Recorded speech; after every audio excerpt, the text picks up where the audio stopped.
Hello there, all Lego fans.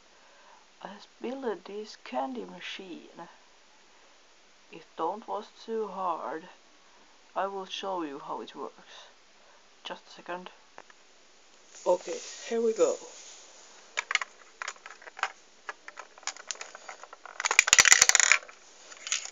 And look, a potion.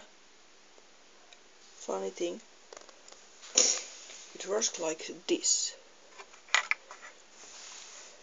Here, you put in the thing you want to get out of there, and take money, put in here, and then the money pull the thing where the bottle or poison or what you put there,